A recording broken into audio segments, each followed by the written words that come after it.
உலகத் தமிழ் மக்களுக்கு வணக்கம். இன்றைக்கி நம்ம கிச்சனில் என்ன பண்ண போகிறோம் அப்படின்னு பார்த்தீங்கன்னா, ஆந்திரா ஸ்டைல், ஆந்திரா ஸ்பெஷல் பெசரட்.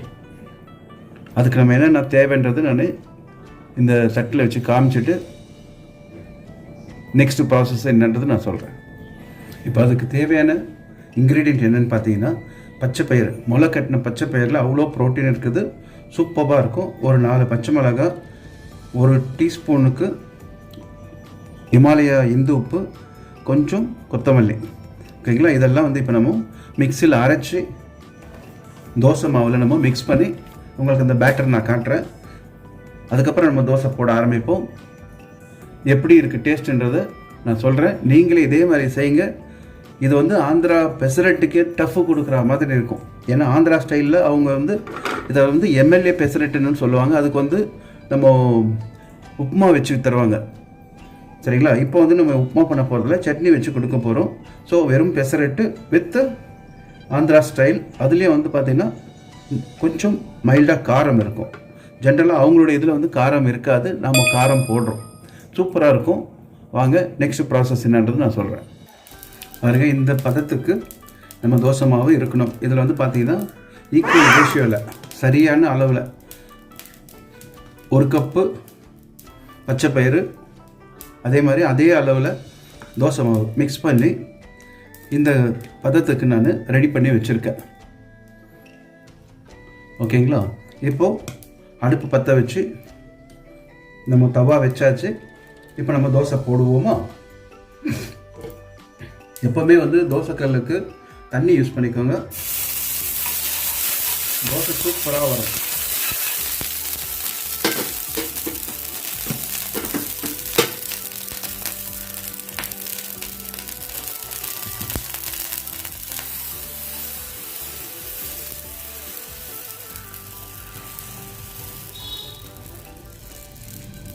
உங்களுக்கு எவ்வளோ மொத்தமாக வேணுமோ அவ்வளோ மொத்தமாக போட்டுக்கோங்க. இது அடை மாதிரி நீங்கள் போட்டுக்கோங்க, சூப்பராக இருக்கும்.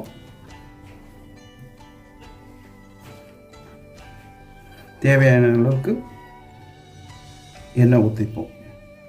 நான் எண்ணெய் எப்போவுமே ஒரு பாட்டிலில் ஒரு ஹோல் போட்டு அதுலேருந்து யூஸ் பண்ணுவேன். அதனால் உங்களுக்கு எண்ணெய் வேஸ்ட் ஆகாது. பாட்டில் கவுந்தாலும் உங்களுக்கு ஆயில் சிந்தாது. ஓகே, இப்போ நம்ம தோசை வேகிற வரைக்கும் வெயிட் பண்ணுவோம். தோசை திருப்புவோமா? சூப்பர். எப்படி பாருங்க. திருப்பினதுக்கு அப்புறமா ஜஸ்ட் ஒரு 30 செகண்ட்ஸ் வெந்தா போதும். இதை உங்களுக்கு இந்த பிளேட்டில் சர்வ் பண்ணி சட்னி வச்சு நான் உங்களுக்கு காட்டுறேன், பாருங்கள்.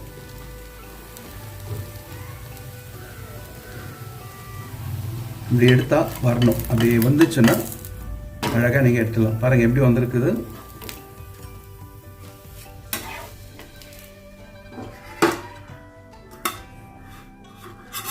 பெசரட்டு தோசை ரெடி. நீங்களே இதே மாதிரி செய்யுங்க, உங்களுக்கும் அவுட்புட் இதே மாதிரி வரும். மறுபடியும் வேறு ஒரு புது வீடியோவில் நான் உங்களை சந்திக்கிறேன். திடீர்னு என்னை பாட்டு பாட சொல்லிட்டான். ஓகே, ஒரு 4 லைன். முழுமதி அவளது முகமாகும், மல்லிகை அவளது மனமாகும், மின்னல்கள் அவளது விழியாகும், மௌனங்கள் அவளது மொழியாகும், மார்கழி மாதத்து பனித்துளி அவளது குரலாகும், மகரந்த காட்டின் மான்குட்டி அவளது நடையாகும். அவளை ஒரு நாள் நான் பார்த்தேன், இதயம் கொடு என வரம் கேட்டேன். அதை கொடுத்தால் உடனே எடுத்தே சென்று விட்டாள். ஓ, முழுமதி அவளது முகமாகும், மல்லிகை அவளது மனமாகும், மார்கழி மாதத்து பனித்துளி அவளது குரலாகும்.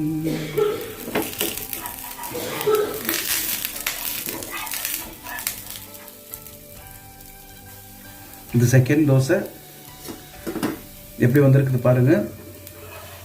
தேங்க்யூ ஃபார் வாட்சிங் திஸ் வீடியோ. வேறு ஒரு புது வீடியோவில் புது ரெசிபியோட உங்களை சீக்கிரம் வந்து சந்திக்கிறேன். Until then, bye bye.